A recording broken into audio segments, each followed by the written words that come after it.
மத்தேயு என்பவர் எழுதின சுவிசேஷ பகுதி 5ஆம் அதிகாரம் வசனங்கள் 10 16 வரைக்கும். நீதி நிமித்தம் துன்பப்படுகிறவர்கள் பாக்கியவான்கள், பரலோக ராஜ்யம் அவர்களுடையது. என் நிமித்தம் உங்களை நிந்தித்து துன்பப்படுத்தி பலவித தீமையான மொழிகளையும் உங்கள் பேரில் பொய்யாய் சொல்வார்களானால் பாக்கியவான்களாய் இருப்பீர்கள். சந்தோஷப்பட்டு களி கூறுங்கள், பரலோகத்தில் உங்கள் பலன் மிகுதியாயிருக்கும். உங்களுக்கு முன்னிருந்த தீர்க்கதரிசிகளையும் அப்படியே துன்பப்படுத்தினார்களே. நீங்கள் பூமிக்கு உப்பாயிருக்கிறீர்கள். உப்பானது சாரமற்று போனால் எதனால் சாரமாக்கப்படும்? வெளியே கொட்டப்படுவதற்கும் மனுஷரால் மிதிக்கப்படுவதற்குமே ஒழிய வேறொன்றுக்கும் உதவாது. நீங்கள் உலகத்துக்கு வெளிச்சமாயிருக்கிறீர்கள். மலையின் மேல் இருக்கிற பட்டணம் மறைந்திருக்க மாட்டாது. விளக்கை கொளுத்தி மரக்காலால் மூடி வைக்காமல் விளக்கு தண்டில் மேல் வைப்பார்கள். அப்பொழுது அது வீட்டில் உள்ள யாவருக்கும் வெளிச்சம் கொடுக்கும். இவ்விதமாய் மனுஷர் உங்கள் நற்கிரியைகளை கண்டு பரலோகத்தில் இருக்கிற உங்கள் பிதாவை மகிமைப்படுத்தும்படி உங்கள் வெளிச்சம் அவர்கள் முன்பாக பிரகாசிக்க கடவது. கண்களை மூடி கர்த்தரை நோக்கி பார்க்கலாம். ஸ்தோத்திரம் தகப்பனே, ஸ்தோத்திரம் ராஜா. ஓ தேவனே, ஹல்லேலூயா, ஸ்தோத்திரம் ராஜா. உம்முடைய சாயல படைக்கப்பட்ட மனுஷன் தகப்பனே, தம்முடைய சாயல இழந்த போதும் ராஜா நீரே தகப்பனே இந்த பாவ மாம்ச வடிவில் வந்து தகப்பனே, அந்த பாவ மாம்ச வடிவில் வந்து நீர் தகப்பனே இந்த பாவத்தை நீர் சுமந்து கொண்டு தகப்பனே ராஜா கர்த்தாவே, இன்னும் கூட தகப்பனே பிதாவினுடைய வலது பாரிசத்தில் இருந்து ராஜா அந்த அடிக்கப்பட்ட ஆட்டுக்குட்டியின் வண்ணமாக தகப்பனே அந்த பாவத்தை சுமந்து இருக்கிறவர்களாக ராஜா எங்களுடைய பாவத்தை சுமந்து தீர்த்த தேவனே உம்மை துதிக்கிறோம் ராஜா, துதிக்கிறோம் ராஜா, துதிக்கிறோம் தகப்பனே ராஜா. கர்த்தாவே, நாங்கள் இழந்தாலும் தகப்பனே அதை நாங்கள் மீட்டு கொள்ளும்படியாக நீரே உம்முடைய ஒரே குமாரனை அனுப்பினீரே. உமக்கு நன்றி தகப்பனே, நன்றி ராஜா, நன்றி தகப்பனே. கர்த்தாவே, நாங்கள் தியானிக்கிற வசனத்தின்படி ராஜா நீர் எவர்களை அழைத்தீரோ தகப்பனே உம்முடைய அந்த ஒரே குமாரனுடைய சாயலுக்கு ஒப்பா ராஜா, உம்முடைய மூத்த முதற் பேரான அந்த கிறிஸ்துவின் சாயலுக்கு ஒப்பா இருப்பதற்கு அழைத்திருக்கிறீர் தகப்பனே. எங்களை ஒப்பு கொடுக்கிறோம் ராஜா, எங்களையும் உம்முடைய அந்த குமாரனுடைய சாயலுக்கு ஒப்பாக மாற்றுங்க தகப்பனே ராஜா. கர்த்தாவே, எங்க எல்லாரையும் எடுத்து புடம்பிடுங்க தகப்பனே ராஜா. பட்சிக்கிற அக்னியாக மாற்ற போறதுக்கு நன்றி தகப்பனே. எங்களிலிருந்து நீர் மாத்திரம் மகிமைப்படுவீராக. இயேசு கிறிஸ்துவின் மூலம் ஜெபிக்கிறோம் ஜீவனுள்ள நல்ல பிதாவே, ஆமேன், ஆமேன். ஹல்லேலூயா, ஹல்லேலூயா. இப்போ நம்ம கிறிஸ்துவின் சாயல்ல நம்ம இன்னைக்கு பார்க்க போற தலைப்பு என்னன்னா அது கர்ப்ப வேதனை அப்படின்ட்டு எழுதிக்கோங்க. கர்ப்ப வேதனை அப்படின்ட்டு. அப்போ இயேசு கிறிஸ்துவனுடைய சாயல்ல நாம மாறணும்னா வேற வழியே இல்லை. அந்த கர்ப்ப வேதனையை நாம அதை அடைந்தே ஆக வேண்டும். ஹல்லேலூயா. இந்த கர்ப்ப வேதனையை நாம அடையாம இயேசு கிறிஸ்துவனுடைய சாயல்ல ஒரு மனுஷனாலும் பூமியில இருக்கிற பிறந்த ஒரு மனுஷனாலையும் கிறிஸ்துவின் சாயல்ல மாற முடியாது. முதல்ல பார்த்தோம், 2 கிளாஸ் பார்த்தோம், ஆவிக்குரியவனா இருக்கணும் அப்படின்ட்டு. போன கிளாஸ்ல என்ன பார்த்தோம்?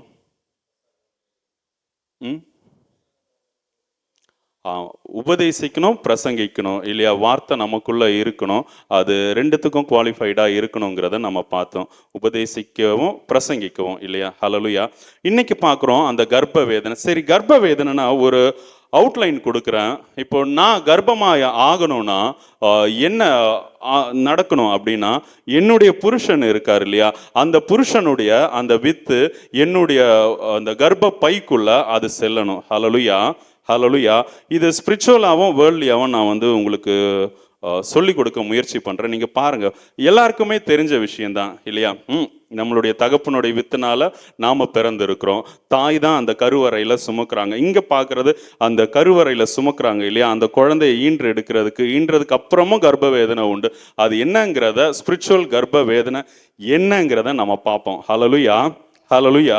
அப்போது எடுத்துக்கலாம்.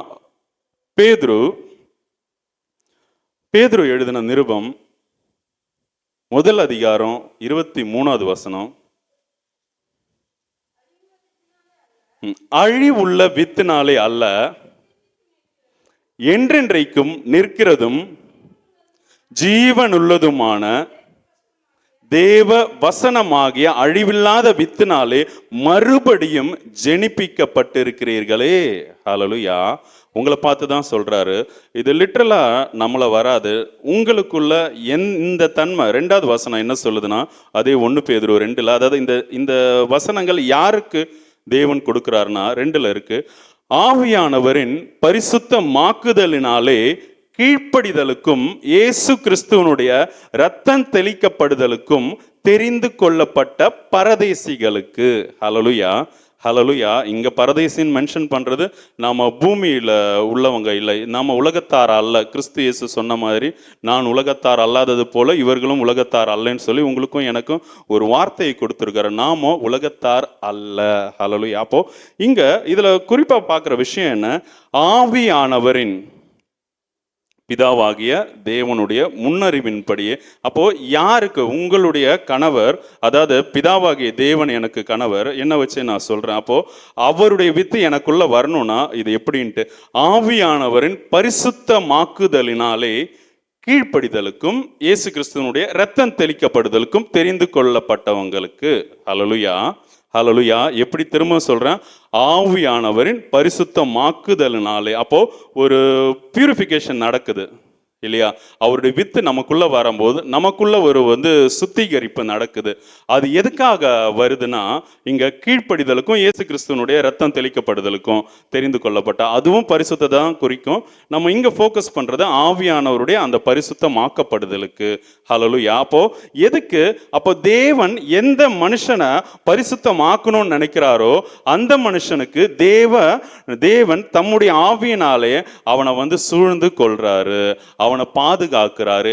அவனுக்குள்ள தம்முடைய வசனம் என்னும் வித்துனால அந்த மனுஷனை புதுசா ஜெனிப்பிக்கப்படுறோம். ஹல்லேலூயா, ஹல்லேலூயா.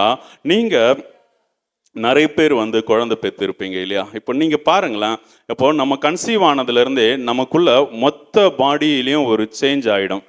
ஹல்லேலூயா. மொத்த சரீரத்துல, சதையில, முடியில, மொத்தத்துல ஒரு சேஞ்ச் வந்துடும். நம்ம எப்படி இருந்தோமோ அது வேறு மனுஷியா நீங்க தோன்றப்படுவீங்க. எப்போ அந்த கரு உற்பத்தி ஆக அது உள்ளுக்குள்ள ப்ராசஸ் நடக்குதோ அந்த நேரத்துல இருந்து நீங்களாவே இருக்க மாட்டீங்க. உங்களுக்குள்ள பல மாற்றங்கள் இருக்கும். ஹல்லேலூயா. அப்போ அதை குறித்து நம்ம இன்னும் கொஞ்சம் டீட்டெயிலாக பார்க்க போறோம். நம்ம இங்க பார்த்தது பரிசுத்த ஆவியானவர்னால பரிசுத்தமாக்கப்படுதலுக்கு. அப்படியே லூக்கா எழுதின சுவிசேஷ பகுதி எடுத்துக்கலாம். அதுல 1வது அதிகாரம் 35 இருந்து வாசிக்கிறேன். தேவதூதன் அவளுக்கு பிரதியுத்தரமாக, பரிசுத்த ஆவி உன்மேல் வரும், உன்னதமானவருடைய பலம் உன்மேல் நிழலிடும், ஆகையால் உன்னிடத்தில் பிறக்கும் பரிசுத்தம் உள்ளது தேவனுடைய குமாரன் என்னப்படும். திரும்ப வாசிக்கிறேன். அப்போ நாம கருவுற்றுறதுக்கு நமக்குள்ள அந்த தேவனுடைய வார்த்தை வர்றதுக்கு என்ன மெயின் முக்கியம்? பரிசுத்த ஆவி உங்களிடத்துல வரணும். ஹல்லேலூயா. பேதுருவுல பார்த்தாச்சு, தேவனுடைய வித்து வசனம்னு பார்த்தாச்சு. அந்த வித்து எல்லாருக்குள்ளேயும் கொடுக்குறாருன்னா கிடையாது. அவருடைய யாரை முன்குறிச்சாரோ, யாரை பரிசுத்தமாக்குதலுக்குன்னு அவர் தெரிந்து கொண்டாரோ அவங்களுக்கு தான் தன்னுடைய வித்தை அவங்களுக்கு கொடுக்கிறாரு. ஹல்லேலூயா, ஹல்லேலூயா. தேவதூதன் அவளுக்கு பிரதியுத்தரமாக, பரிசுத்த ஆவி உன்மேல் வரும், உன்னதமானவருடைய பலன் உண்மையில் நிழலிடும். அதாவது பரிசுத்த ஆவியானவருடைய அது என்ன சொல்றதுன்னா, பிரதானமான தன்மை நமக்கு எதுக்கு மெயினா கொடுக்கப்படுறாருன்னா 2 விஷயம் எனக்கு தெரிஞ்சு. 1 அந்த பலன், அந்த நாம பலப்படுறதுக்கும், 2வது வசனத்தை நினைப்பூட்டுறதுக்கும், கிறிஸ்துவ நாம மறக்காம இருக்கிறதுக்கு, பரலோகத்தினுடைய வழியை நம்ம நினைவு கூறுறதுக்கும், அவருடைய வழியை நமக்கு அடிக்கடி அந்த வசனத்தை ஞாபகப்படுத்துறதுக்கும் தான் பரிசுத்த ஆவியானவர் மேஜரா நமக்கு அருளப்பட்டிருக்காரு. இங்க நம்ம அந்த பலப்படுறத பார்க்குறோம். ஹல்லேலூயா. உங்களுக்கு தெரியும் இல்லையா, இப்போ நார்மல் டெலிவரி நிறைய பேர் அதான் நார்மல் டெலிவரியில் குழந்தை பெற்றிருப்பீங்க. அவங்களுக்கு அந்த பெயின் வலி என்னன்னு தெரியும். ஹல்லேலூயா. இங்க அலோவ் பண்ண மாட்டேங்கிறாங்க இந்தியாவில். வெளியூரில் பார்க்கும்போது அந்த கர்ப்ப வேதனை இருக்கும்போது புருஷன் அந்த உள்ள இருக்கணும், ஆப்ரேஷன் தேட்டருக்குள்ள. இங்கேயும் நிறைய ரொம்ப பெரிய ஹாஸ்பிட்டலில் பல லக்ஸரியாக கோடிக்கணக்கில் செலவு பண்ணுறோம் அங்கே இல்லையா. அந்த மாதிரி இப்போ பொலிட்டீஷியனு, சினிமாக்காரங்க, இந்த மாதிரி பணம் பெருத்து இருக்காங்க இல்லையா. அவங்க ட்ரீட்மெண்ட் பண்ணுற ஹாஸ்பிட்டலில் இந்த ஃபெசிலிட்டி இருக்குது. ஹஸ்பண்ட் வந்து கூட இருக்கும்போது ஒரு சில கவர்மெண்ட் ஹாஸ்பிட்டலில் மேபி அலோவ் பண்ணலாம். எனக்கு சரியாக தெரியாது. அதனால் நான் தெரியாததை நான் கதை மாதிரி அளக்க விரும்பல. மொத்தத்தில் ப்ரொசீஜர் கவர்மெண்ட் ரூல்ஸ் வந்து அலோவ் பண்ணுறதில்லை இந்தியன்ஸு. வெளியூரில் கண்டிப்பாக இருக்கணும். ஹல்லேலூயா.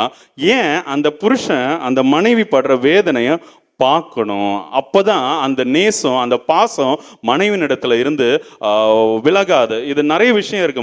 மனைவிக்கும் கணவனுக்கும் ஏன் வந்து அன்பு இல்லை, ஏன் எப்பவும் சண்டை, ஏன் வந்து கீரியும் பாம்பும் மாதிரி இருக்காங்கன்னு நிறைய விஷயம் இருக்கு. ஒன்று, அவங்க வலி இவங்களுக்கு தெரியல. ஹல்லேலூயா. அது ஒன்ஸ் அந்த ஒரு நாளைக்கு அவங்க படுற ஒரு சில மணி நேரம் அந்த வலியை பார்க்கும்போது அது ரொம்ப, அது எப்படி சொல்றது, அதோட வந்து நீங்க திட்டவே மாட்டீங்க உங்க மனைவியை. நான் ஒருத்தங்களுடைய வழியை வந்து கொஞ்சம் அந்த அளவுக்கு இல்லை, அந்த தேட்டருக்குள்ளே இல்லை, ஒய்ஃபினுடைய தம்பி ஒய்ஃப் அந்த டெலிவரி டைமுக்கு கொஞ்சம் முன்னாடி இருக்கும்போது வந்து அப்படியே ஹாஸ்பிட்டல் நடக்கும்போது நானும் கூட தான் பேச்சு கொடுத்துட்டு அவங்களால நடக்க முடியல, டாக்டர் நடங்குறாங்க, அந்த வயிறுலாம் தள்ளி அந்த அளவுக்கு கஷ்டப்பட்டாங்க. அது நான் அவ்வளோதான் நான் பார்த்துருக்கேன். மற்றபடி வந்து நான் நேரில் அந்த வழியை பார்த்ததில்லை. ஹல்லேலூயா. நீங்கள் அந்த வலியை உணரணும். நாம் எல்லாருமே உணரணும். நீங்கள் இது வலிக்குதுன்னு சொல்லிட்டு நீங்கள் குழந்தை வேண்டான்னு சொல்லுவீங்களா? ஐயோ இந்த வலியெல்லாம் என்னால் தாங்க முடியாது. இப்போ இருக்க பொண்ணுங்க சொல்கிறாங்க, இனியொரு ஆளை கூப்பிட்டு வாடகை தாயின்னு அதுக்கு பேர். அதுக்கெலாம் கவர்மெண்ட் அலோவ் பண்ணுறாங்க. அவங்க வந்து பெற்று இவங்களுக்கு கொடுப்பாங்க. இவங்களுக்கு ஏன்னா அந்த வலியை வந்து தாங்கிறதுக்கு, அதை ஏற்றுக்கிறதுக்கு அவங்களுக்கு விருப்பம் இல்லை. ஹல்லேலூயா. உலகம் இப்படி போய்கிட்டு இருக்கும்போது கிறிஸ்தவமும் அப்படிதான் போயிட்டு இருக்கு. இப்போ நீங்க கர்ப்பவேதனை அடையிறதுக்கு உங்களை ஒப்பு கொடுத்துருக்கிறீங்களா, கர்ப்பவேதனையை உணர்றீங்களாங்கிறது தான் வந்து இன்னைக்குள்ள பாடமா இருக்கு. நாம கர்ப்பவேதனை அடையலைன்னா கிறிஸ்துவின் சாயல்ல ஒரு காலம் மாற முடியாது. இப்போ அந்த கர்ப்பவேதனைனா என்ன? இப்போ யாரை செலக்ட் பண்றாரோ, யாரை பரிசுத்தமாக்குதலுக்கு தெரிந்து கொள்றாரோ, ஆவியானவருடைய பரிசுத்தமாக்குதலுக்கு அவங்களுக்குள்ள மட்டும்தான் தேவ வசனமாகிய வித்தை வந்து தேவன் கொடுக்கிறாருன்னு பார்த்தோம். ஹல்லேலூயா.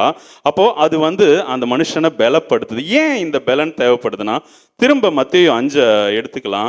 என் நிமித்தம் உங்களை நிந்தித்து துன்பப்படுத்தி பலவித தீமையான மொழிகளையும் உங்கள் பேரில் பொய்யாய் சொல்வார்களானால் பாக்கியவான்களா இருப்பீர்கள் அப்படின்ட்டு. இதுக்கு முந்தின வசனம் என்ன சொல்லுதுன்னா, நீதி நிமித்தம் துன்பப்படுகிறவர்கள் பாக்கியவான்கள். அப்போ நீதினா என்ன? வசனத்தினுடைய அதை பிரிச்சு சொல்ற ரூல்ஸ், லா, சட்டம். புதிய ஏற்பாட்டினுடைய பிரமாணம் என்னன்னு தெரியுமா உங்களுக்கு? புதிய ஏற்பாட்டினுடைய பிரமாணம் என்ன? சரி, கேள்வி கேட்டா நீங்க டைம் வேஸ்ட் பண்ணுவீங்க. எடுத்து வாசிங்க. கலாத்தியருக்கு எழுதின நிருபம் 5வது அதிகாரம் 24வது வசனம் வாசிங்க. அதுக்கு மேல உள்ள வசனக்கா? அப்போ 25 வாசிங்க. சரி, 22ல இருந்து வாசிங்க. சாரி, 5:22 இருந்து வாசிங்களா. கலாத்தியர். ஆவியின் கனியோ அன்பு, சந்தோஷம், தயவு, நற்குணம், விசுவாசம், சாந்தம், இச்சை அடக்கம், நீடிய பொறுமை. அடுத்து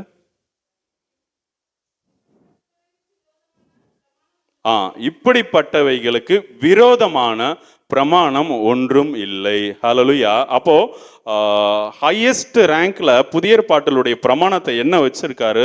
பரிசுத்த ஆவியினுடைய கனி. நீங்க நோட் பண்ணிக்கோங்க, எது பிரமாணம் புதிய ஏற்பாடுல?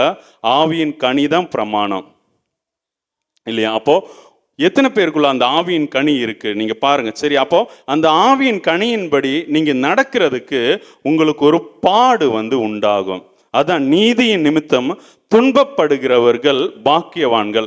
இந்த ஒரு வார்த்தை தான், இந்த நீதியின் நிமித்தம் துன்பப்படுகிறவர், அந்த துன்பத்தை தான் கர்ப்ப வேதனை அப்படிங்கிற பேர்ல எனக்கு தேவன் வந்து சொல்லி கொடுத்தாரு.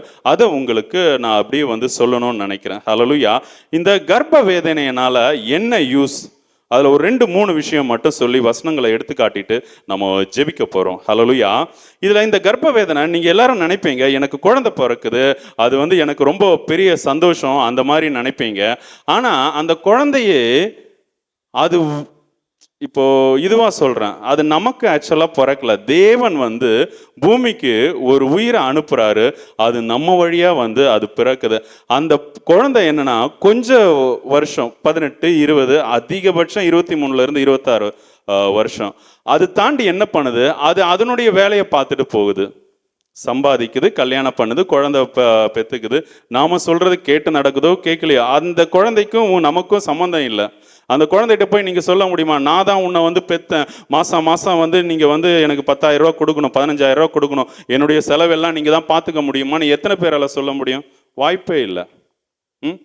அப்போ அந்த குழந்தை கிட்ட, அதாவது நம்மளுடைய கர்ப்ப பிறப்பின இடத்துல எதுவுமே எதிர்பார்க்க முடியாது. பெண்கள் சுத்தம். ஒரு மனுஷன் இடத்துல கையை பிடிச்சு கொடுத்தா அதோட அந்த ஸ்திரீ எப்படின்னா தகப்பன் வீட்டை மறந்து இருக்கும்போது தான் அந்த மணவாளன் இருக்கார் இல்லையா, அந்த ராஜா, ஓகே, யார் கல்யாணம் பண்றாங்களோ அந்த நபர் வந்து இவளுடைய அழகுல வந்து பிரியமா இருப்பார். ஹல்லேலூயா. அதே மாதிரி இந்த நபரும் தான் பெற்றோரை விட்டு பிரிஞ்சு மனைவியோட இசைஞ்சு இருக்கணும். வசனத்தின்படியாகவும் பார்த்தாச்சு. அப்போ இது நமக்கு இல்லாத, நமக்கு சொந்தம் இல்லாத ஒண்ணு நாம இதுக்கு கர்ப்ப வேதனை படுறதுக்கு நம்மளை அர்ப்பணிக்கிறோம். ஹல்லேலூயா. யாருமே 2 மாசம் 3 மாசம் இல்லை 5 மாசம் இருக்கும்போது வலி தாங்க முடியல, டாக்டர் இதை வந்து வயிற்றுக்குள்ள இருக்கிற குழந்தைய கொண்டுடுங்கன்னு சொல்றது இல்லை, அறுத்து எடுத்துருங்க, எனக்கு இது வேண்டான்னு சொல்றதே கிடையாது. அப்போ நீங்க கர்ப்ப வேதனைய அடையிறதுக்கு உங்களை நீங்க ஒப்பு கொடுக்குறீங்க. இதனால ஒரு பிரயோஜனமுமே உங்களுக்கு இல்லை. உங்களுக்கு இன்னும் சொன்னா வளர்ந்ததுக்கு அப்புறம் இப்ப இருக்க பிள்ளைங்க சொல் பேச்சு கேட்கறது இல்லை. நீங்க எது சொன்னாலும் அதுக்கு வந்து ஆப்போசிட்டா தான் நடந்துக்குது. உங்க வழியில நடக்கிறது இல்லை, அது ஏதோ ஒரு வழியில நடக்குது. இப்படி இருக்கும்போது நமக்கு பிறந்து வளர்க்குற போறதும் அப்படிதான் இருக்க போதுன்னு தெரிஞ்சாலும் இது வந்து ஜென்ரேஷன் கேப்லாம் வந்து கிடையாது. இது வந்து எப்படி ஒரு சில வருஷத்துக்கு முன்னாடி நமக்கு விதைக்கப்பட்டது, உணவுனுடைய வழிமுறைகள் எப்போ விதை போச்சோ அதோட தேவ அன்பு போச்சு. மனுஷங்களுக்குள்ள தேவ அன்பு இல்லை இல்லையா? அந்த அன்பு இல்லாத பட்சத்துல புருஷன் பொண்டாட்டிக்குள்ளேயே அன்பு வராது. புருஷன் பொண்டாட்டிக்கிட்டே அன்பு இல்லாம காமத்துக்கு வேண்டி பிறக்கிற குழந்தை, அது நிமித்தம் வந்து பிறக்கிற குழந்தை, அதுக்குள்ள அன்பு சுத்தமா இருக்காது. அன்பில்லாத பட்சத்துல அந்த குழந்தை எப்படி கீழ்ப்படியும்? நமக்கு கீழ்ப்படியலைன்னா அந்த குழந்தை எவ்வளோ நமக்கு உபத்திரவமா இருக்கும். இதெல்லாம் தெரிஞ்சு கூட குழந்தைக்கு நம்ம ஆசைப்படுறோம். சரிதானே? நாம அந்த கர்ப்ப வேதனையை அடையிறதுக்கு, கர்ப்ப வேதனை நான் ஏத்துக்கிறேன், பரவாயில்ல, நீங்க எனக்கு குழந்தை வேணும்னு சொல்லி நிக்கிறோம். ஒரு 88% பெண்களுக்கு இந்த குழந்தை இன்மை இருக்கு இல்லையா? இது எதனாலனா, அதாவது ஸ்பிரிச்சுவலா இருக்கிறவங்களுக்கு, தேவனை அறிஞ்சவங்களுக்கு, கிறிஸ்துவ நேசிக்கிறவங்களுக்கு அது மெயினா என்னன்னா தேவனுடைய அந்த அன்பை வெளிப்படுத்தும்படியா தான் அவர் வந்து தள்ளி போறார். இது எப்படிரா தேவ அன்பு இதன் மூலியமா வெளிப்படும்? அது குழந்தை இல்லைன்னா அவங்க சந்தோஷமா இருக்க மாட்டாங்களே, இதுல எப்படி தேவ அன்பு வந்து வெளிப்படும்னா, அதாவது தேவன் என்ன சொல்றாரு, அதாவது என் நிமித்தமா ஒரு குழந்தையுமே பிறக்கல, அவருடைய வசனம் என்னும் வித்துனால ஒரு மனுஷனும் ரட்சிக்கப்பட்டு தேவனுடைய சபைக்குள்ள, தேவனுடைய ராஜ்யத்துக்குள்ள, தேவனுடைய மந்தைக்குள்ள வர மாட்டேங்கிறாரு. அதை நான் உணர்ந்து கொள்ளும்படியா என்னுடைய கர்ப்பத்துல அவர் அடைச்சிருக்காரு. ஹல்லேலூயா. அப்ப நான் என்ன பண்ணணும்? நான் அவருடைய வார்த்தைய, அவருடைய அந்த பொக்கிஷத்தை மண்ணை தோண்டி அதுல புதைச்சு வைக்காம அதை வந்து குறைஞ்சபட்சம் காசுக்காரர் இடத்துலயாவது கொடுக்கணும். ஹல்லேலூயா. எனக்குள்ள இருக்கிற அந்த நீதியின் வசனத்தை நான் மற்றவங்களுக்கு சொல்லணும், சுவிசேஷம் அறிவிக்கணும். அதாவது ஊழியத்துக்காக தான் அழைக்கப்பட்டிருக்காங்க 88% பெண்கள். இந்த என்ன சொல்றது, இந்த கரு உற்று ஆகாம, கன்சீவ் ஆகாம இருக்கிறது, குழந்தை பெத்துக்காம இருக்கிறதுக்கு தேவனே தடை செய்கிறார். அது எப்போ ஒரு புரிதல் வருதோ, கொடுத்தா கொடுங்க, கொடுக்கலைன்னா வேண்டான்னு சொல்லி அந்த சோர்வு வந்து மனம் அடிவாய் விழுந்து இருக்கும்போது அவர் திரும்ப கொடுக்குறாரு. ஹல்லேலூயா. ஏன்னா அதை தேவனால பார்க்க முடியாது, தேவ அன்பின் நிமித்தம். ஹல்லேலூயா. அதான் 88% தான். எல்லாரும் குழந்தை இல்லாத எல்லாருக்குமே வந்து ஊழிய அழைப்பான்லாம் வந்து கேட்காதீங்க. நீங்க தேவனிடத்துல கேளுங்க. மற்றவங்களுக்கு சொல்லும் போதும் இதை நீங்க தைரியமா சொல்லலாம். ஹல்லேலூயா. ஹல்லேலூயா. இப்போ அந்த கர்ப்ப பிறப்பு இருக்கு இல்லையா, குழந்தை, அதான் சொல்றேன், லிட்டரலாவே சொல்றேன், அது நமக்கு உரியதே கிடையாது. இது வந்து அந்த மோசேயினுடைய விஷயத்துக்கு வரும். அதுல எனக்கு புரிய வச்சாரு. அதாவது அந்த தாயினுடைய குழந்தை தான் மோசே. அந்த தாயின் இடத்திலே கொடுத்து என்ன சொல்லுவாங்க, அந்த யாத்திராகமத்தில் இருக்கு, இப்போ வாசிக்க நேரம் இல்லை, 3வது அதிகாரம் நினைக்கிறேன். அப்போ இந்த குழந்தைய எனக்காக வளர்த்துடு அப்படின்னு. அப்ப தேவன் உங்ககிட்ட எதுக்கு குழந்தைய கொடுக்குறாரு? எதுக்கு குழந்தைய கொடுக்குறாருன்னா, எதுக்கு ஆத்துமாக்களை கொடுக்குறாரு? அவருடைய வசனத்தை உங்களுக்குள்ள செலுத்தி உங்கள் நிமித்தமா புறப்பட்டு எதுக்கு ஆத்துமாக்களை கொடுக்குறாருன்னா, எனக்குன்னு வளர்த்துடு, தேவ பக்தி உண்டாக்கும்படியான சந்ததி உருவாகும்படியா தான் ஒரு மனுஷனை படைச்சாரு. ஹல்லேலூயா. அப்போ இந்த குழந்தை இது தேவனுடையது. ஹல்லேலூயா. நமக்கு சொந்தம் இல்லை. உலகத்துல உள்ளது அது வேர்ல்ட்லியாவே, அது உலகத்துக்கு போனா உலகத்துக்கு தேவன் அவருக்குன்னு சொல்லி தான் எல்லாத்தையும் உண்டாக்குறாரு இல்லையா. ஒரு ஜீவனை கொடுக்கும்போது அவருக்குன்னு தானே நம்ம கொடுக்குறோம். அதாவது நாம எதையுமே எதிர்பார்க்க முடியாது. 10 மாசம், அது எத்தனையோ வாரங்கள் வரும். 57 வாரமா கருவுற்று இருக்கிறது, 57 வாரமா 56, ஏதோ அத்தனை வாரங்கள், சரியா? அப்போ ஃபுல்லாவே வலி இருக்கும். எப்போ அது நிறைய இச்சிங், பெயின், அது வாமிட்டிங் சென்சேஷனு, ஃபுல்லாக தலை சுற்றுறது, மயக்கம்.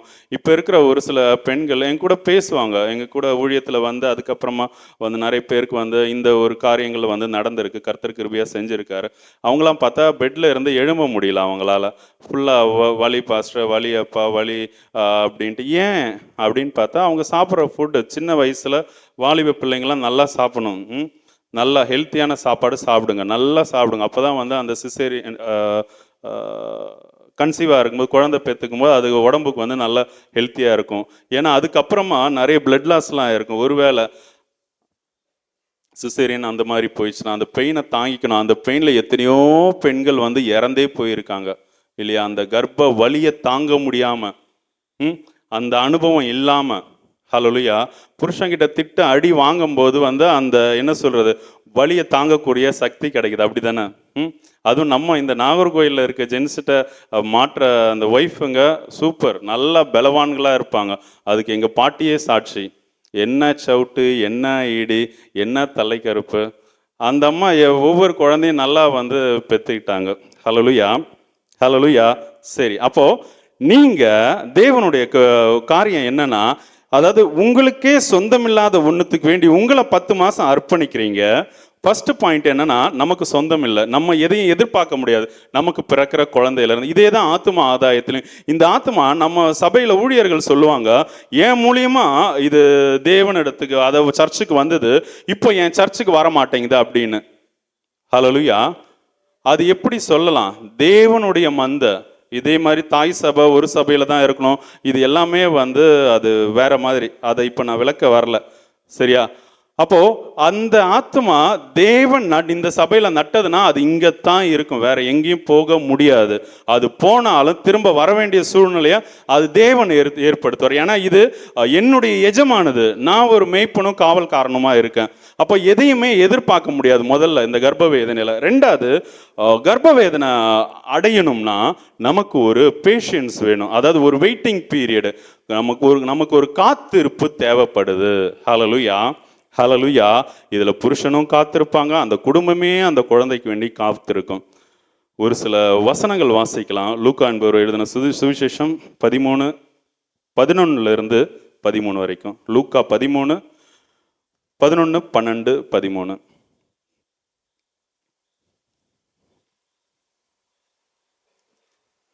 அப்பொழுது 18 வருஷமாய் பலவீனப்படுத்தும் ஆவியை கொண்ட ஒரு ஸ்திரீ அங்கே இருந்தார். எங்க? மேல பார்க்கும்போது ஜெப ஆலயத்துல.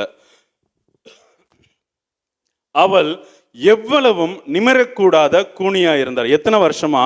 18 வருஷம் ஒரு பலவீனப்படுத்தும் ஆவியினால ஒரு ஸ்திரீ அது பாதிக்கப்பட்டிருந்தாங்க. அவங்களால நிமிரவே முடியாத கூனியா இருந்தாங்க.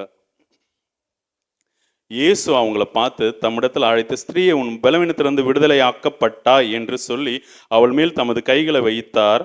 உடனே அவள் நிமிர்ந்து தேவனை மகிமைப்படுத்தினாள். ஹல்லேலூயா.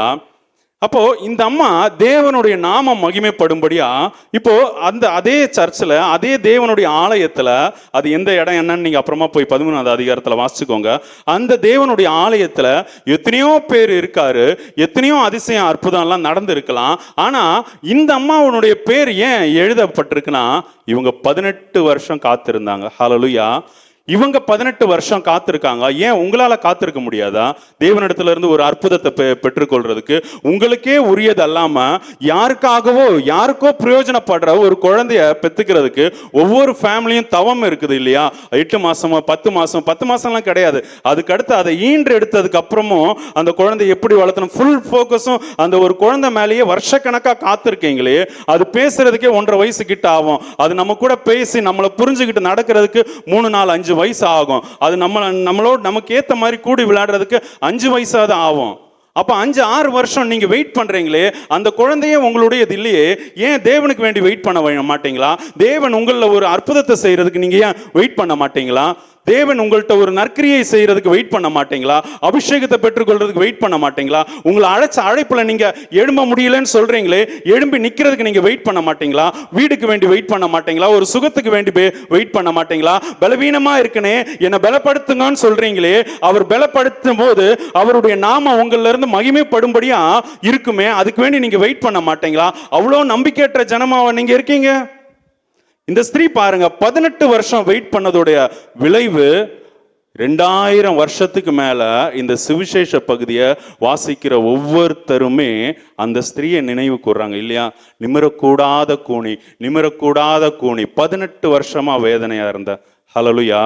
9வது அதிகாரம் யோவான் எழுதின சுவிசேஷம் எடுத்துக்கலாம்.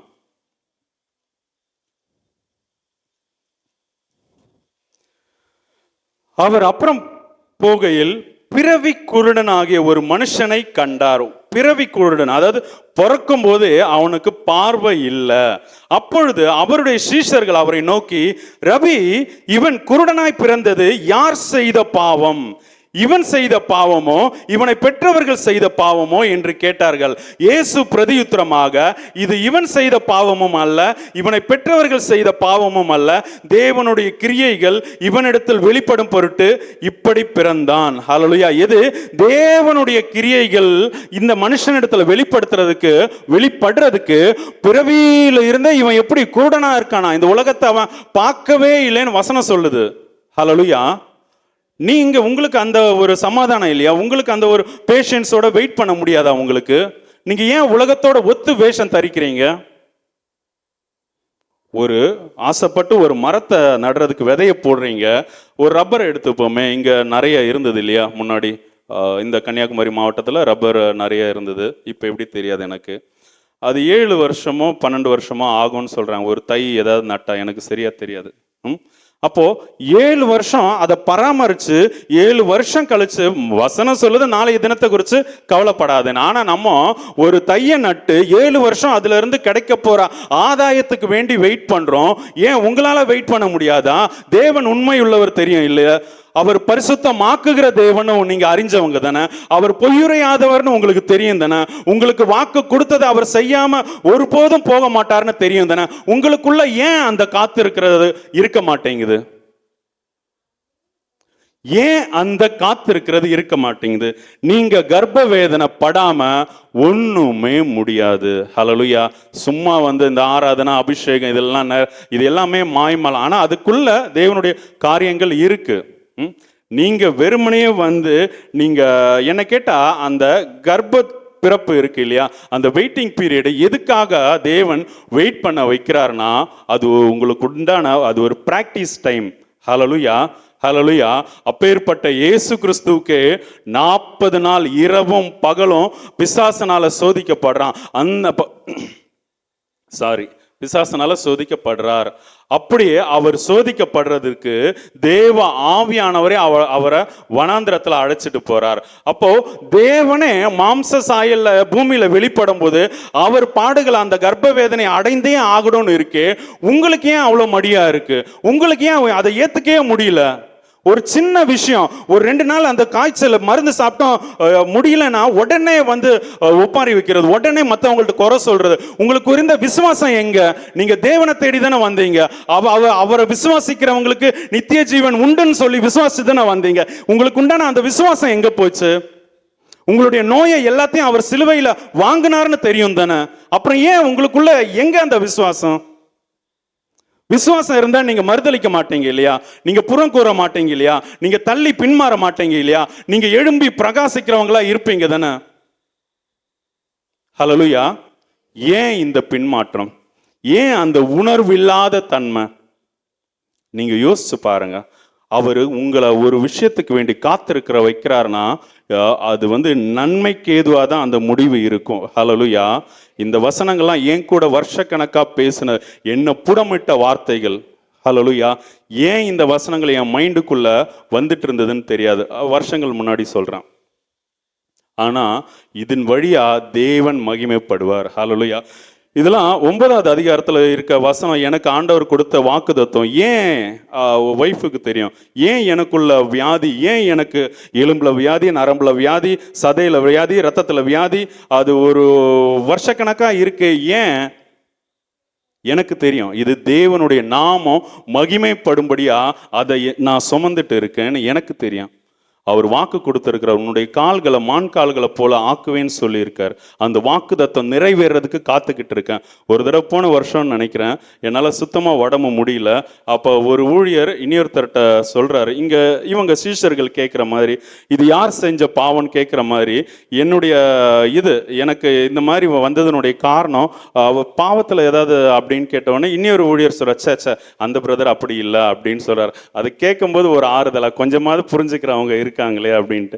இன்னொருத்தர் கேட்டது, இல்லை சும்மா தான் கேட்டேன் அப்படின்ட்டு சொல்றார். அதாவது இப்போ பெந்தகோஸ்து இதில் இருக்கு, சரி, ஒரு தீமை இருக்குன்னா அது பாவத்தினால உண்டானது, அது நீதியின்படியும் சரிதான். ஆனால் எல்லாமே அப்படி இல்லை. எனக்கு உள்ளதை நான் சாட்சியாக தான் உங்களுக்கு சொல்கிறேன். அப்போது ஏன்னா நீங்களும் அதை கேட்டு சந்தோஷப்பட முடியும். உங்களுக்கு உண்டான இந்த அலுவல்கள் ஏன், இந்த பிஸி ஏன், இந்த புடமிடப்படுதல் ஏன், ஒரே காரியத்தில் சிக்குண்டு ஓடிக்கிட்டு இருக்கீங்க அப்படிங்கிறத நீங்கள் தெரிஞ்சு கொள்ளும்படியா என்னுடைய சாட்சியை உங்களுக்கு சொல்கிறேன். இந்த வெயிட்டிங் பீரியட் இருக்கு இல்லையா, காத்து இருக்கிறதுல இது எத்தனை வருஷம்னே தெரியாது, எத்தனை மாசம்னே தெரியாது.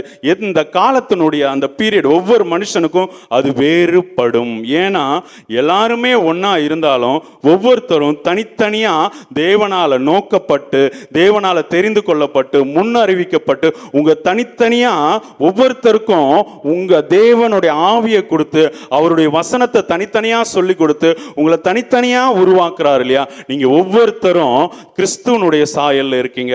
ஒவ்வொருத்தரும் விசேஷித்தவர்களா இருக்கீங்க. ஒவ்வொருத்தங்களும் விலையேற பெற்றவங்களா இருக்கீங்க. ஒருத்தர் போல இன்னொருத்தர் கிடையவே கிடையாது. நீங்க வசனம் பேச ஆரம்பிச்சாலும் சரி, ஆண்டவருக்குன்னு பணியை செய்ய துவங்கும் போதும் சரி, இன்னொருத்தங்களை பார்த்து நீங்க அதை செய்யாதீங்க. ஆனா மனுஷனுடைய சுபாவம் இது காப்பி அடிக்கும். நம்ம யாருக்கு உடன் ஊழியரா, யாருக்கு அசிஸ்டண்டா இருக்கோமோ அந்த சாயல் தானாவே உங்களுக்கு இருக்கும். ஹல்லேலூயா, ஹல்லேலூயா, ஹல்லேலூயா. இந்த இடத்துல ஒரு விஷயத்தை யோவான் 5வது அதிகாரம் எடுத்து வச்சுக்கோங்க. ஒரு விஷயத்தை ஞாபகப்படுத்துறேன். இப்போ உங்களுக்கு நியமிக்கப்பட்டிருக்கிற அது பாஸ்டர் பத்தி தான் நான் சொல்ல போறேன். நம்ம பாஸ்டர் பத்தி என்னன்னா, இப்போ நீங்க எல்லாரும் இருக்கீங்க இல்லையா, உங்களுக்கு கொடுக்கப்பட்டிருக்கிற பாஸ்டர் எப்படின்னா, நான் நார்மலா எனக்கு தெரிஞ்ச டெக்னிக்கல் டேர்ம்ஸ்ல சொல்றேன், ஒரு ரேஸ்ல ஓடுற குதிரை மாதிரி. அவரை நீங்கெல்லாம் என்ன பண்ணி வச்சிருக்கீங்க தெரியுமா? இந்த பீச்சில் சுத்துவோம் இல்லையா, அப்படி ஆக்கி வச்சிருக்கீங்க. அவருடைய அந்த ஒவ்வொரு நாள் கர்ப்ப வேதனை உங்களுக்கு தெரியாது. பாடுபடுறாரு, என்ன இருக்க முடியாது. அப்படி இப்போ ரேஸில் ஓடிக்கிட்டு இருந்த குதிரையை கொண்டு பீச்சில் இப்படி சுத்திட்டு இருப்பா, சும்மா நடப்பா, போட்டோவுக்கு போஸ்ட் கொடுனா எப்படி? அது யுத்தத்துக்கு ஆயத்தப்படுது இல்லையா. அந்த ரேஸ் அதுக்குன்னே உருவாக்கப்பட்ட குதிரை. அப்போ இன்னைக்கு வினு பிரதர் பாடும்போது எனக்குள்ள ஒரு சாட்டிஸ்ஃபேக்ஷன் சரி, ஓகே, அவருடைய அந்த 1.5 வருஷம் காத்திருப்பதற்கு அவர் அவ்வளோ சங்கடப்படுவார், அவ்வளோ வேதனைப்படுவார். அதனுடைய பிரதிபலன் சரி, கர்த்தர் நமக்கு இந்த வருஷத்தினுடைய நடுவில் உயிர்ப்பிக்க செய்வார்னு சொல்லியிருக்காரு இல்லையா. அவர் தம்முடைய கிரியைகளை அது ஒரு கண்ணில் பார்த்த மாதிரியே ஒரு சாட்டிஸ்ஃபேக்ஷன் எனக்கு வந்தது. அப்போ அவருக்கும் வந்திருக்கும் இல்லையா. ஹல்லேலூயா, ஹல்லேலூயா. அதாவது இந்த கர்ப்ப வேதனை கண்டிப்பா ஒவ்வொருத்தருக்கும் ஆத்தும பாரம் உள்ளவங்களுக்கு, கிறிஸ்துவ உடையவங்களுக்கு இருக்கும். ஒவ்வொருத்தருக்குமே கர்ப்ப வேதனை. யோவான் 5:2-9 வசனத்தை வாசிக்கலாம். நான் இல்லைன்னா அதனுடைய அந்த அர்த்தத்தை உங்களுக்கு எல்லாரும் தெரியும் இல்லையா. அதை பெதஸ்தால இருப்பார் ஒருத்தர், 38 வருஷமா வியாதி கொண்டிருந்த ஒரு மனுஷன் இருக்கார். அந்த இடத்துல என்ன ஆகும், எப்பயாச்சும் ஒரு தூதன் வருவான். அந்த குளத்துல பெதஸ்தா என்று எண்ணப்படுகிற அந்த குளம், அதனுடைய பேரு. அப்போ பெதஸ்தால என்ன ஆகுது, எப்பயாவது ஒரு தூதன் வருவான், அந்த குளத்தை கலக்குவான். அந்த குளம் கலங்கின உடனே முதல்ல யார் அதுல இறங்குறாங்களோ அவங்களுக்கு உண்டான வியாதி, நோய் எல்லாமே அது சொஸ்தமாக்கப்படும் அப்படின்னு இருக்கு. ஆனா எத்தனை பேர் சொஸ்தமாக்கப்பட்டாங்க. ஒரு என்ன சொல்ல, யாருடைய பேருமே இல்லை, யாருடைய முன்னறிவிப்புமே எதுவுமே இல்லை. இங்க ஒரு மனுஷன் இருக்கார் பாருங்க, 38 வருஷமா காத்திருக்கான். அந்த ஒரு மனுஷனை பத்தி நம்ம எல்லாருக்கூடையும் பேசியிருப்பார். ஹல்லேலூயா. ஆவியானவர் உன் படுக்கை எடுத்துக்கொண்டு நடன். இங்க வந்து என்கிட்ட பேசலேன்னு இந்த வார்த்தையை எத்தனை பேர் சொல்ல முடியும்? உன் படுக்கை எடுத்துக்கொண்டு போன்னு சொல்றாரு இல்லையா? இந்த வார்த்தையை நம்ம கூட பேசலைன்னு எத்தனை பேர் சொல்ல முடியும்? ஏன் இந்த வார்த்தை கிறிஸ்துவன் இடத்துல இருந்து வந்து 2000க்கு மேற்பட்ட வருஷமா நம்ம இருதயத்துல தேவ ஆவியானவர் பேசிக்கிட்டு இருக்காருன்னா, அங்க ஒரு மனுஷன் 38 வருஷமா அவன் கிறிஸ்துவுக்காக காத்திருக்க வேண்டியது இருக்கு. கிறிஸ்துவனுடைய வார்த்தை இவனுக்குள்ள அது பிரவேசித்து தன்னை சுகமாக்குறதுக்கு அவனுக்கு ஒரு வெயிட்டிங் பீரியட் தேவைப்படுது. ஹல்லேலூயா. அதுக்கு ரெடியா இருக்கீங்க தானே? உங்களை ரெடி ஆக்கும்படியாதான், இதை நீங்க அறிந்து கொள்ளும்படியாதான் இன்னைக்கு இந்த கர்ப்ப வேதனை பத்தி தேவன் உங்களுக்கு சொல்ல என்னை ஏவி இருக்கார். ஹல்லேலூயா. அப்போ இந்த வெயிட்டிங் பீரியட் ரொம்ப ரொம்ப ரொம்ப முக்கியம். காத்திருக்கிறது பத்தி நிறைய வசனங்கள் இருக்கு. இந்த பெதஸ்தால 38 வருஷம் யோசிச்சு பாருங்களேன். 38 வருஷம் கடைசியில் என்ன சொல்றாரு? இனி பாவம் செய்யாத அப்படின்ட்டு. ஹல்லேலூயா. அப்போ 38 வருஷமா இங்கதான் இருக்கான். இதுக்கு முன்னாடி இவன் செஞ்ச பாவத்துக்கு உண்டான தண்டனையா அந்த 38 வருஷமா இவன் பலவீனப்பட்டிருக்கிறதுக்கு கிடையாது. இவனுடைய முன்னோர்கள் அந்த பாவம் இவனோட நிற்கும். கிறிஸ்து இவனுக்கு விடுதலை தரும்போது இவனோட வம்சமா அது என்ன சொல்றது, பாரம்பரியமா தொடர்ற சாபத்தினுடைய கட்டு, பாவத்தினுடைய கட்டு இவனோட ஒழிந்து போகும். அதுக்கு வேண்டிதான் உங்களுக்கு ஒரு சிலருக்கு வந்து சரீரத்துல பலவீனமா இருக்கட்டும், இல்ல பாடுகளா இருக்கும், ஊழியம்னு தெரிஞ்சும் அடியே எடுத்து வைக்க முடியாத சோதனையா இருக்கட்டும், எதுவா வேணா இருக்கட்டும், கடன் பிரச்சனை, கல்யாண பிரச்சனை, பிள்ளைகள்னால பிரச்சனை, இது எல்லாமே தேவன் அனுமதிக்கிறது. நீங்க எல்லாத்துல இருந்தும் நீங்க தேவனை பார்க்க முடியும். பிள்ளைங்க பிரச்சனையா நீங்க யோசிங்க. உங்களை நீங்களே கிறிஸ்துவின் சாயல இருந்து பாருங்க. நான் கிறிஸ்து, என்னுடைய பிள்ளைங்க என்னுடைய வார்த்தைக்கு செவி கொடுக்க மாட்டேங்குது. கிறிஸ்துவனுடைய வார்த்தைக்கு நீங்க செவி கொடுக்கல தானே? அப்போ நான் எவ்வளோ அழகா சந்தோஷமா தலையாட்டுறாரு. கர்த்தர் உங்களை ஆசீர்வதிப்பார் பிரதர். சரி, இப்போ புரியுது தானே உங்களுக்கு? அப்போ இது எல்லாத்தையும் வச்சு நான் தெரிஞ்சுக்கணும், தேவன் எந்த மென்டாலிட்டியில இருக்காரு. அவர் ஏன் எனக்கு, நான் சரியா இருந்தும் ஏன் எனக்கு இந்த வேதனைனா, தேவன் உங்களை நேசிக்கிறார். தம்முடைய வழியை அவர் உங்களுக்கு செலுத்துறார். ஹல்லேலூயா. ஹல்லேலூயா. இது பெரும்பாலும் பழைய ஏற்பாட்டில் தீர்க்கதரிசிகளுக்கு உள்ளதான் வந்து அவர் இப்படி வந்து ரியாக்ட் பண்ணுவார். இப்படி வந்து ஜனங்களுக்குள்ள போகும்படியா, அந்த மனுஷன் உணர்ந்து கொள்ளும்படியா தீர்க்கதரிசிகளுக்கு தான் அவர் அந்த வேதனையெல்லாம் வந்து கொடுப்பார். ஹல்லேலூயா. அப்போ நீங்க அதை ஏன் ஏத்துக்க மாட்டேன்னு சொல்றீங்க? பிலிப்பியர் 2 பார்க்கும்போது அவர் மரண பரியந்தம் தம்மை தாழ்த்தி கீழ்ப்படிஞ்சு அவ்வளோ தூரம் அவர் வேதனைப்படுறார். ஹல்லேலூயா. நம்ம எல்லாருக்கும் தெரிஞ்சு அப்போஸ்தலருடைய நடபடிகள் 2ஆம் அதிகாரத்துல இருந்து தான் சபை வந்து அது ஸ்தாபிக்கப்படுது அப்படின்ட்டு நம்ம கேட்டிருப்போம். உண்மையா சொன்னா எங்க ஸ்தாபிக்கப்பட்டதுன்னா, லூக்கா 1 அதிகாரத்துல ஸ்தாபிக்கப்பட்டது. எப்போ கேப்ரியல் வந்து முதல் சபையே மரியாள் தான். சபைனா என்னன்னா, தேவனுடைய அந்த வசனம் உங்களுக்குள்ள வந்து, கிறிஸ்து யாரு, பரிசுத்த ஆவியானவர் உன் மேல வரும்னா என்ன வெளிப்படுது? கிறிஸ்து யாரு? வார்த்தை. அந்த வார்த்தை அவருக்குள்ள இருந்து வருது. அதாவது சபைனா அதான், தேவனிடத்துல இருந்து உங்களுக்குள்ள ஒரு காரியம் வரணும். அதுதான் வார்த்தை, வசனம், நீதி, பிரமாணம் எல்லாம். அது உங்கள்ல இருந்து வெளியில பிறக்கணும். அந்த வெளியில பிறக்கிறது அது ஜனங்களுக்கு பிரயோஜனமா இருக்கணும். பிரயோஜனம்னா அந்த ஜனங்களை தம்மிடத்துல அவருடைய மந்தைக்கு கொண்டு வரதா இருக்கணும். இதுதான் சபையினுடைய நோக்கம். ஹல்லேலூயா. சபையில கேட்குற மாதிரினா, நீங்க எத்தனை பேர் சபைக்குள்ள கொண்டு வந்தீங்கன்னு கேட்பாங்க. நான் உங்கள்கிட்ட கேட்குறேன், நீங்க எத்தனை பேர் உங்க வாயில இருந்து சாபமானது இல்லாம, கேடானது இல்லாம, பக்தி விருத்திக்கு ஏதுவானது மட்டும்தான் உங்க வாயில இருந்து வரும். துதிக்கிற நாவல நம்ம என்னெல்லாம் செய்யறோம், நாவை விடுவோம், சிந்தைக்கு வருவோம், என்னெல்லாம் யோசிக்கிறோம், பரலோகத்துக்கு போகணும்னு ஆயத்தப்படுறோம். அதுக்கு வேண்டிதான் நகையெல்லாம் வெறுத்து ஒன்றும் வேணான்னு சொல்லி சிம்பிளா ட்ரெஸ் பண்றீங்க. கல்யாணத்துக்கு போறதை விட்டுருவோம், ஃபங்க்ஷனுக்கு போறதை விட்டுருவோம். இங்க உங்களை தாழ்த்தி தானே வரீங்க. எதுக்கு தாழ்த்துறீங்க? எங்களை ஏமாத்தவா? நீங்க தேவ சமூகத்துல தேவனுக்கு முன்பாக உங்களை நீங்க தாழ்த்துறீங்க இல்லையா? எதுக்கு? பரலோகத்துக்கு போகணும். இந்த உலகம் எனக்கு வேண்டாம், இந்த அலங்கார வஸ்திரங்கள் வேண்டாம், வசனத்துல சொல்லபடி வாழ்றதுக்கு இல்லையா? அலங்கார வஸ்திரம் இது நமக்கு அலங்காரம் இல்லை. ஸ்திரீகளுக்கு ஸ்திரீனா அது சபையும் உட்படும். இது நமக்கு அலங்காரமாக இல்லாமல் கீழ்ப்படிதல், அமைதியான ஆவி, பரிசுத்தம், இந்த மாதிரி தெளிவான புத்தியோடு இருக்குது. இதுதான் நமக்கு அலங்காரமாக இருக்குது. அப்போ அதை தரித்து கொண்டு தான் நம்ம இப்படி வரோம். ஆனால் சொந்த வீடுக்கு மேலே நமக்கு எத்தனை பேருக்கு பற்று இருக்கு? நீங்கள் திரும்பவும் நான் விஷயத்துக்கு வந்துடுறேன். அந்த வெயிட்டிங் பீரியட் உங்களுக்குள்ள காத்திருப்பு இல்லை, அந்த கர்ப்ப வேதனை அடையலைன்னா உங்களால் தேவனுக்கு உங்களை கொண்டு பலனே இல்லை. அவருக்கு பலன் இல்லைன்னா என்ன பண்ணுவார்? நாண்டுகிட்டு தான் சாகணும். யூதாஸ் காரியத்தினுடைய நிலைமை தான். 3 வருஷம் பலன் அடைஞ்சார். அவர் தான் கேஷியராக அக்கௌண்டண்ட்டாக இருந்தார். ஆனால் அந்த நேரத்தில் பிசாசு உட்புகிறான். எந்த நேரத்தில் உட்புகுந்தாலுமே அவனுக்குடைய முடிவு மரணம் தான். ஹல்லேலூயா. அதுவும் நான்று கொண்டு சாவுறதெல்லாம் லிட்ரலி வசனத்தின்படி பார்த்தா அவங்க நரகத்துக்கு போகிறவங்களா இருக்காங்க. 3வது விஷயம் 2 சாமுவேல் 24வது அதிகாரம் எடுத்துக்கலாம். எல்லாமே அதாவது இந்த கர்ப்ப வேதனையினுடைய முடிவு என்னன்னா, நமக்கு எதுவுமே இருக்காது. ஒரு குழந்தை பிறக்குது, அதுக்கு சாப்பாடு வெளியே வந்ததுக்கு அப்புறம் அதுக்கு சாப்பாடு கொடுத்தாதான் அது உயிரோடு இருக்கும், அது வளரும். அதுக்கு நீங்கள் டீச்சிங் ட்ரைனிங் ஸ்கூலுன்னு அனுப்புனாதான் அது வளரும் இல்லையா? உங்களுக்கு சாப்பிட்ற சாப்பாடுனால அது வளராது. அப்போது அது தனி, உங்களுக்கு ஒண்ணுமே கிடைக்காது. இப்போ அதுல 14வது வசனத்தை வாசிங்களேன். தாவீது ஒரு தவறு செய்யறாரு. அதுக்கு தேவன் அவரை தண்டிக்கிறதுக்கு 3 ஆப்ஷன் கொடுக்குறாரு. அப்போ அந்த காத்து தீர்க்கதரிசி தாவீது முன்னாடி சொல்லும் போது தாவீது என்ன சொல்றாருன்னு கேட்போம். அதை மட்டும் வாசிங்க சிஸ்டர்.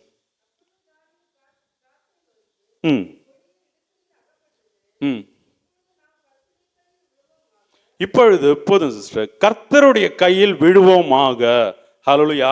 தாவீது சொல்றாரு கர்த்தருடைய கையில விழுவோம் அப்படின்ட்டு, அவர் தண்டிக்கிட்டோம் அப்படின்ட்டு. எழுதும்போது எழுதுறாரு, நான் உபத்திரவப்பட்டது எனக்கு நல்லதுன்னு சொல்ற தாவீதுனுடைய சங்கீதத்தை விரும்பி வாசிச்சு தியானிச்சு அதுல இருக்கிற தீர்க்க தரிசன வார்த்தையெல்லாம் எடுத்துக்கிற நீங்க ஏன் உபத்திரவத்தை கண்டு பயந்து ஓடுறீங்க?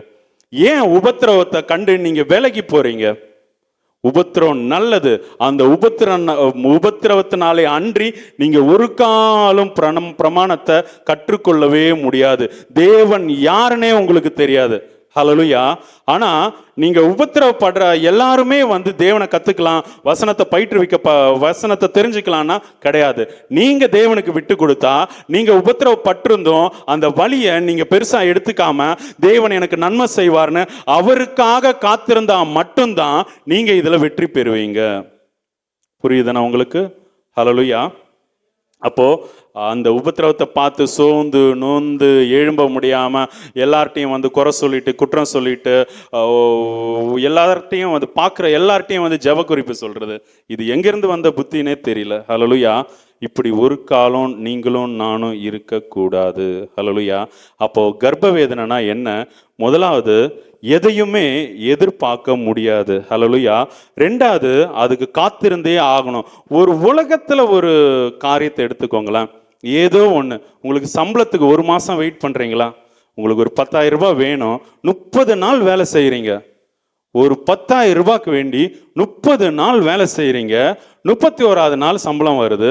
இல்லை அது தாண்டி 10 நாள் கழிச்சு சம்பளம் கொடுப்பாங்க. அதுக்கு வெயிட் பண்றீங்க. தேவன் நல்லவர், அவர் நன்மை செய்கிறவர். பாவமே அறியாத தேவன் இடத்துல நீங்க எந்த அளவுக்கு நீங்க இருக்கீங்க பாருங்க. உங்களெல்லாம் உயிரோட விட்டது அது எவ்வளவு பெரிய விஷயம் இல்லையா? நீங்க பண்றதுக்கு தேவனிடத்துல முறையிடுறதுக்கும் எப்பவுமே உங்களுடைய தேவைக்குனே போறீங்களே. தேவன் என்ன விரும்புறாரு உங்கள்கிட்ட எத்தனை பேர் கேட்டிருப்பீங்க? நம்ம கேட்கலாமா தேவனிடத்துல? 3வது விஷயம், நமக்கு ஒண்ணுமே இல்லை, எல்லாமே அது மற்றவங்களுக்காக. நாமே மற்றவங்களுடையவங்க. ஹல்லேலூயா. நாமே கிறிஸ்துவனுடையவங்க. அது ஆல்ரெடி சொல்லிட்டு நம்ம கேட்போம் தேவனிடத்துல, நீங்க என்ன விரும்புறீங்க ராஜா? ஜெபிப்போமா? ஸ்தோத்திரம் ராஜா, ஸ்தோத்திரம் தகப்பனே. ஓ ஹல்லேலூயா, ஹல்லேலூயா, ஸ்தோத்திரம் ராஜா. ஓ கர்த்தாவே, உம்முடைய வசனம் தகப்பனே ராஜா. தேவனே, பரிசுத்த ஆவியானவர் உங்களிடத்துல வரும்போது நீங்க பலனடைந்துன்னு சொல்லியிருக்கீங்க தகப்பனே. அந்த பலத்தினுடைய ஒரு முடிவு தகப்பனே ராஜா, அது சாட்சியா மாத்தி வைக்கிறது தகப்பனே. எங்க ஒவ்வொருத்தரையும் கிறிஸ்துவின் நிமித்தமாக கிறிஸ்துவின் சாட்சியாக வைப்பதற்கு ராஜா நீங்க தகப்பனே ராஜா எங்களை பலப்படுத்துறதுக்கு கொடுத்ததுக்கு நன்றி தகப்பனே ராஜா. எங்களுக்கு ஒரு பலத்தை நீங்க கொடுக்குறீங்கன்னா நாங்க பலவீனமா இருக்கிறோம் தகப்பனே ராஜா. இந்த உலகத்துல உள்ள உபத்திரவத்துல சிக்கி தவிக்கிறோம் தகப்பனே. அதுல ஜெயம் பெறும்படியாக நீர் உம்முடைய ஆவியை அனுப்பி எங்களுக்கு பலப்படுத்துகிறீங்க தகப்பனே. உமக்கு நன்றி ராஜா, நன்றி தகப்பனே ராஜா. கர்த்தாவே, உலகத்தில் உங்களுக்கு உபத்திரவம் உண்டுன்னு சொன்ன தேவனே ராஜா, இந்த உபத்திரவத்தை கண்டு நாங்க விலகி ஓடாதபடிக்கு உம்முடைய அபிஷேகத்தை பெற்றுக்கொண்ட தாவீதை போல தகப்பனே, அது இஸ்ரேல் ஜனங்க மொத்த ஜனங்களுக்கும் விரோதமாக தகப்பனே ராஜா அந்த கோலியாத் நின்னாலும் தகப்பனே, இன்றைக்கு உன்ன வீழ்த்துவாருங்கிற அந்த விசுவாசத்தோடு ராஜா எங்களை புறப்பட்டு வரும்படியாக நீர் அழைத்திருப்பதை மறந்ததேனோ தகப்பனே ராஜா. நீர் நினைப்பூட்டினதுக்கு நன்றி தகப்பனே. எங்களுக்கு ஒரு விழிப்பை கொடுங்க தகப்பனே. எப்பொழுதும் விழித்திருந்து ஜெபிக்க உதவி செய்யுங்க ராஜா. வசன அறிவுல தேர சொல்லுங்க தகப்பனே. ஒன்றும் எங்களை சேதப்படுத்தாதபடிக்கு நாங்க உம்முடைய வித்துல தரித்திருக்க உதவி செய்யுங்க ராஜா. உம்முடைய பிரமாணத்துக்கு விரோதமாக ஒன்றும் செய்யாதபடிக்கு நீர் எங்களை காத்துக் கொள்ளுங்க தகப்பனே. ஹல்லேலூயா, ஸ்தோத்திரம் தகப்பனே, ஸ்தோத்திரம் ராஜா, ஸ்தோத்திரம் தகப்பனே ராஜா. ஓ தேவனே, ஹல்லேலூயா. கர்த்தாவே, இன்றைக்கு இந்த உலகத்துல கர்ப்ப வேதனை இல்ல தகப்பனே ராஜா. அதை பெற்றுக் கொள்ளும்படியாக எந்த ஒரு ஸ்திரீகளும் தகப்பனே ஆயத்தமா இல்ல ராஜா. எந்த ஒரு சபையுமே ஆயத்தமா இல்ல தகப்பனே. ஓ ஹல்லேலூயா, ஸ்தோத்திரம் தகப்பனே. கர்ப்ப வேதனை அடையாம பிள்ளை பாக்கியம் இல்ல தகப்பனே ராஜா. ஓ தேவனே, கர்ப்ப வேதனைக்கு தங்களை ஒப்பு கொடுக்காத எந்த சபைகளுக்குள்ளும் நீர் வாசம் செய்யறது இல்ல தகப்பனே ராஜா. அது ஊழியரானாலும் விசுவாசி ஆனாலும் தகப்பனே, எந்த ஆத்துமாக்கள் கர்ப்ப வேதனைக்கு தங்களை ஒப்பு கொடுக்கலையோ அந்த அந்த சபையில தேவன் இருக்கிறது இல்லைன்னு தகப்பனே எங்களுக்கு புரியுது ராஜா. ஓ தேவனே, எங்களை மன்னிங்க தகப்பனே. நீர் கொடுத்த வாக்குதான் ராஜா நாங்க பிடிச்சிட்டு இருக்கோம். இங்கேயும் தகப்பனே அந்த வார்த்தையினால தான் தகப்பனே இங்கேயும் ஆராதனை நடக்குது ராஜா. கர்த்தாவே, கர்த்தாவே, எங்களுக்கு உதவி செய்யுங்க ராஜா. எங்களை விட்டு போயிடாதீங்க தகப்பனே ராஜா. எங்களை தேடி வந்த தேவன் தகப்பனே, இன்னும் அதிகமா எங்களை புடமிடுங்க தகப்பனே. எஸ் தகப்பனே ராஜா. என்ன ஆனாலும் தகப்பனே ராஜா, உம்மை விட்டு விலகாதபடிக்கு ஓ தேவனே, உம்மை மறுதலிக்காம உம்மை விட்டு பின்வாங்காம தகப்பனே, நீர் எங்களுக்கு நியமித்த வழியில ராஜா அந்த ஓட்டத்துல உம்மையே நோக்கி ஓட உதவி செய்யுங்க ராஜா. உதவி செய்யுங்க ராஜா, உதவி செய்யுங்க தகப்பனே. எங்களையே ஜீவ பலியாக கொடுக்கிறோம் ராஜா. கர்த்தாவே, எங்களை ஆட்கொள்ளுங்க ராஜா. கர்த்தாவே, எங்களை வழி நடத்துங்க தகப்பனே. நாங்கள் எங்களுடையவர்கள் அல்ல ராஜா. கர்த்தாவே, அந்த 24வது 1 சாமுவேல்ல சொல்லி இருக்கு தகப்பனே, தாவீது இவ்வனமாக சொல்லுகிறான் ராஜா. ஓ, நான் தான பாவம் செஞ்சேன், இந்த ஆடுகள் என்ன செய்தது அப்படின்னு தகப்பனே அந்த உணர்வு கொடுங்க தகப்பனே. இந்த ஜனங்களை விட்டுருங்க தகப்பனே. எங்களை தண்டிங்க ராஜா. எங்களை உபத்திரவத்துக்குள்ள நடத்தி செல்லுங்க தகப்பனே. எஸ் ராஜா, அந்த இடுக்கமான வழியில நடக்க பிரவேசிக்க எங்களை நீர் அழைத்ததுக்கு நன்றி ராஜா. எங்களை பயிற்றுவிக்கிறதுக்கு நன்றி தகப்பனே. இந்த ட்ரைனிங் பீரியட கர்த்தாவே, கர்த்தாவே ராஜா, இந்த பிராக்டிஸ் டைம் நாங்க யூட்டிலைஸ் பண்ண உதவி செய்யுங்க ராஜா. கர்த்தாவே, இந்த டிசம்பர் நடக்க இருக்கிற முதல் 7 நாளும் அடுத்த 7 நாளும் வர ஒவ்வொரு ஜபத்திலையும் தகப்பனே நீர் மகிமைப்படுவீராக ராஜா. ஓ ஹல்லேலூயா. எந்த குடும்பத்தை நியமித்திருக்கிறீரோ ராஜா, எவர்களை அழைத்திருக்கிறீரோ ராஜா, எவர் மீது நீங்க இந்த மகனுக்கு ராஜா வெளிப்படுத்துதல் கொடுத்திருக்கிறீங்க ராஜா, அவர்கள் ஒவ்வொருத்தரும் ராஜா ஒரு நிமிஷம் கூட தவறாம கர்த்தாவே இங்க அறிவிக்கப்பட்ட வண்ணமாக உம்முடைய சித்தத்தின்படியே ஜெபிக்க உதவி செய்யுங்க ராஜா. அதே போல 2வது 7 நாட்கள்ல ராஜா எல்லா ஆண்களும் தகப்பனே குறைஞ்சபட்சம் ஒரு மணி நேரமாவது ராஜா உம்முடைய சமூகத்துல உமக்கென்று இந்த சபைக்கென்று தங்களுக்கென்று கர்த்தாவே ஹல்லேலூயா ஸ்தோத்திரம் திறப்புல நிக்க உதவி செய்யுங்க தகப்பனே. ஆட்கொள்ளுங்க, வழி நடத்துங்க. நீர் மாத்திரம் மகிமைப்படுவீராக. இயேசு கிறிஸ்துவின் மூலம் ஜெபிக்கிறோம் ஜீவனுள்ள நல்ல பிதாவே, ஆமென்.